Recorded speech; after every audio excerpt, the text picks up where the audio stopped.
Los rastros de la cultura maya aún están vivos entre nosotros, tanto como los enigmas que dejó su paso por el mundo. Esta cultura que floreció gracias a sus maravillosos descubrimientos en las matemáticas, la astronomía, la arquitectura y el arte, un día declinó misteriosamente por causas que aún se desconocen, hasta dispersarse y desaparecer. Lo que hoy llamamos civilización maya era, en realidad, un conjunto de muchos pueblos distintos que ocuparon parte de lo que hoy es Guatemala, Honduras, Belice y la península de Yucatán, en México. Les decimos mayas porque compartían un mismo idioma, un mismo calendario y una misma religión. Pero cada pueblo tenía su propia ciudad, su propio gobierno y sus propias riquezas. Los mayas estaban organizados en ciudades-estado. Nunca fueron un imperio gobernado por una gran ciudad capital. ¡Ah! Como en Atenas y Esparta. ¡Claro! Los griegos tenían la misma forma de organizarse. Las primeras ciudades mayas se construyeron hacia el año 400 a.C., es decir, en el mismo momento que Atenas y Esparta brillaban en la antigua Europa. Pero ¿saben una cosa? Griegos y mayas no se conocían porque todavía nadie había cruzado el océano Atlántico. Y hubo que esperar más de 2000 años antes de que alguien se atreviera a navegar tales distancias. Durante todo este tiempo, América y Europa estuvieron completamente desconectadas. La influencia de los olmecas. La región que habitaron los mayas estaba formada por mesetas regadas por las abundantes lluvias que venían del océano Atlántico por un lado, como del Pacífico por el otro. Su tierra era húmeda y estaba atravesada por muchos ríos de agua dulce. Aquí es sencillo cultivar maíz, criar ganado y recolectar frutos de la selva. El clima los ayudaba, pero no todo fue fácil para los mayas porque no habían descubierto la rueda ni tenían animales para arar la tierra. Entonces, todo lo hacía el hombre. ¡Cuánto trabajo!, ¿verdad? Pero los mayas no fueron los únicos ni los primeros en habitar esta región. Muchos años antes, los olmecas vivieron en este territorio. Podríamos decir que los olmecas fueron la civilización madre de todas las culturas de Mesoamérica. Los olmecas tuvieron su esplendor hacia el año 700 a.C.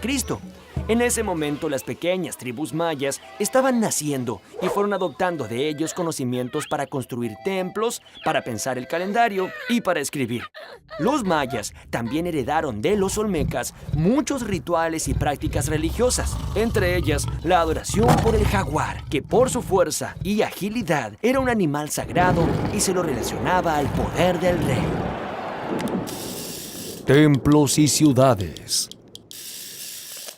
Durante muchos años, el esplendor de los mayas quedó oculto en la selva, sumergido en la densa vegetación tropical, hasta que hace muy pocos años, exploradores y arqueólogos lograron abrirse paso y hallaron maravillosas ruinas de antiguas ciudades. Estos hallazgos sorprendieron al mundo y permitieron conocer mejor aún a una de las culturas más complejas y refinadas de América. Todas estas ciudades eran parecidas. En el centro, alrededor de una gran plaza, se erguían las construcciones más significativas. Las pirámides, que eran grandes templos cuyas cumbres servían de escenario para las ceremonias de los sacrificios rituales. El pueblo, congregado abajo en la plaza central, participaba activamente de las ceremonias, cantando, danzando e implorando a sus dioses para que la sangre de las víctimas sea de su provecho. Los mayas eran muy religiosos y creían que todo lo que les pasaba a los seres humanos era porque así lo decidían los dioses.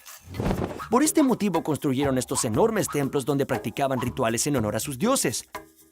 En la ciudad de Tikal, la pirámide principal medía más de 70 metros. Era tan alta como un edificio de 10 pisos. Claro, cuanto más cerca del cielo, más cerca de los dioses.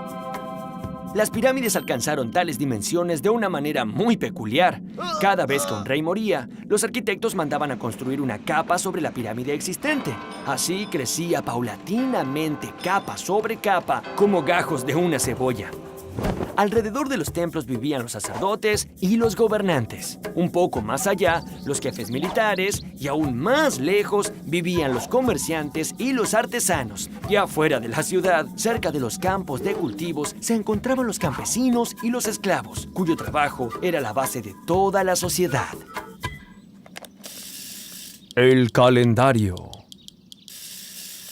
Los mayas notaron que los astros del cielo iban cambiando de posición a lo largo de los días, pero cuando se cumplía un año, estos astros volvían a su posición original e iniciaban un nuevo ciclo. Digamos que observando la posición del sol, de la luna y de las estrellas, podían predecir en qué momento del año estaban y, por lo tanto, planificar los mejores días para la siembra y para la cosecha. Durante siglos se preocuparon para conocer más y más del cielo y de sus astros, a quienes consideraban poderosos dioses. Los mayas utilizaron a sus pirámides como observatorios astronómicos y fueron los sacerdotes los que acumularon todo ese saber. Con una paciencia minuciosa, los sacerdotes mayas elaboraron esta rueda que combina dos calendarios. El calendario Hab estaba basado en el ciclo solar y el calendario Solkin en los ciclos de la luna.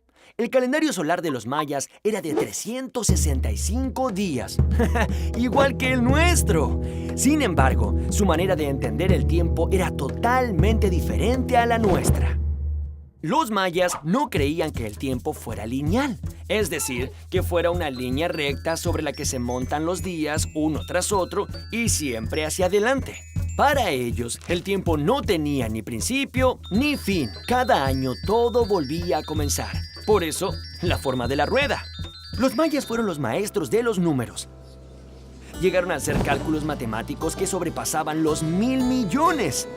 El dato que demuestra que ellos tuvieron un profundo conocimiento de las matemáticas es la utilización del cero, que era representado en forma de un caracol. Oye, pero si el cero no vale nada, entonces no cuenta. Tienes razón, Pipo. El cero equivale a nada. Es un concepto y no un número. Pero ¿sabes qué? Es tan importante que revolucionó las matemáticas y los mayas ya lo utilizaban unos 900 años antes de que los árabes introdujeran su uso en Europa. La creación del hombre. El Popol Vuh es el libro sagrado del pueblo quiché, descendientes de los mayas. En él se relata cómo los dioses Tepeu y Gucumatz se convirtieron en los dioses creadores y formadores. ¡Tierra! Dijeron, y al instante fue hecha, como por arte de magia. Luego hicieron los animales, los venados, los pájaros, los jaguares y las serpientes. Pero como esas criaturas no sabían hablar, no podían reconocer su dependencia a los dioses progenitores, invocándolos y orándolos.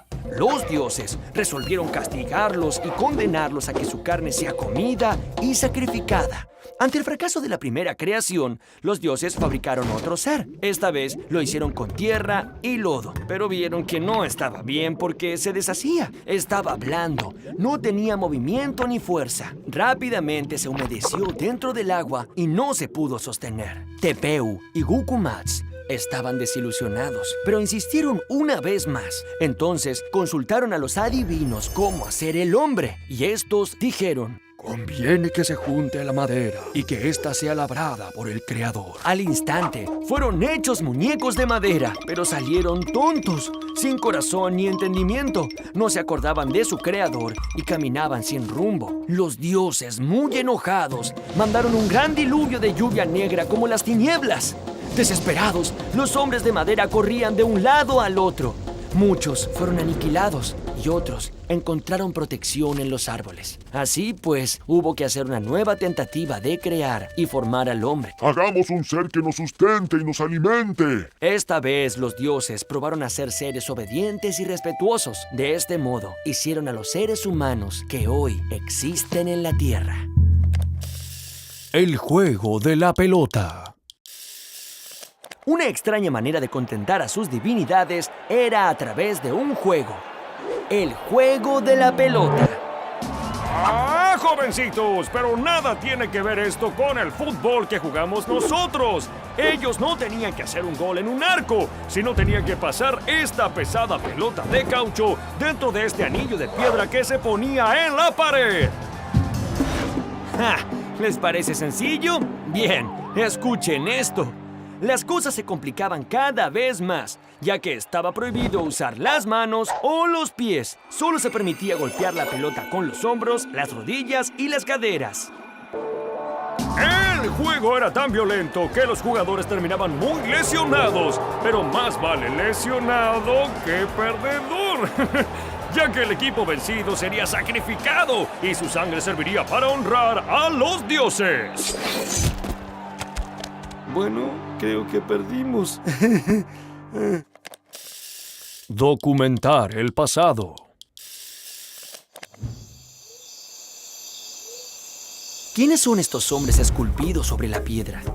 ¿Por qué llevan máscaras estos otros a sus pies? ¿Qué misterio encierran esos símbolos tallados sobre la piedra? Los artistas mayas se ocuparon de inmortalizar los grandes momentos de su historia. Así, las futuras generaciones podrían comprender mejor quiénes fueron sus héroes y sentirse orgullosas de ellos. He aquí un ejemplo. En estos frescos del 790 después de Cristo, descubiertos en la ciudad de Bonampak, vemos unos guerreros muy ornamentados que enfrentaban a otros casi desnudos. El observador de estas pinturas sentía vibrar dentro suyo ese universo de guerras, sacrificios humanos y actos rituales que contribuían a realzar el prestigio del rey. Pero los mayas no solo dejaron un registro de su historia a través de las pinturas, además crearon un sistema de escritura basado en estos símbolos de forma cuadrada llamados glifos. Los glifos podían representar cosas, animales o dioses, así como pensamientos e ideas, y los escribas los combinaban para formar frases cortas. A los mayas les fue posible explicar la sucesión de sus reyes y el funcionamiento de su sociedad. ¿Cómo? Bueno, observemos con atención estos bajorrelieves. Cada elemento tallado sobre la piedra tiene su significado. Por ejemplo, estas personas enfrentadas eran reyes. Aquí vemos que uno le está dejando el poder a su sucesor. Y fíjense un detalle, alrededor de sus cabezas vemos tallados todos sus pensamientos. ¿Cómo le pasa a los personajes de mi revista de historietas? Sí, en eso los mayas también fueron unos adelantados. La misteriosa desaparición. A pesar del brillo que supo tener, la civilización maya tuvo un final inesperado. Hacia el año 900 después de Cristo, todas las ciudades fueron misteriosamente abandonadas. Algunos de sus habitantes se internaron en la selva hasta desvanecerse. Otros viajaron a Yucatán, donde crearon nuevas ciudades como las de Chichén Itzá, Maxapán y Uxmal. Atrás habían quedado muchas de sus posesiones y todo su esplendor. Los investigadores sostienen una teoría. En esos últimos años, una casta de gobernantes muy ambiciosos menospreciaron la sabiduría de sus antepasados. Entonces, olvidaron sus estudios y se ocuparon solo en engrosar su poderío militar, con el fin de dominar a las ciudades vecinas. Tantas guerras generaron muchas muertes y mucha destrucción. Varios años de sequía acompañaron a este desastroso panorama.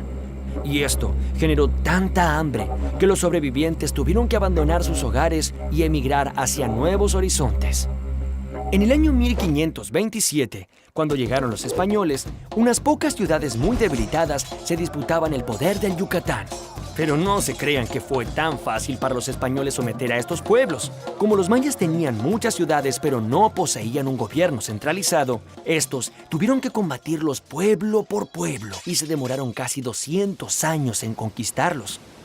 Así, finalmente, cayeron los mayas, uno de los pueblos más deslumbrantes y sofisticados de la América precolombina.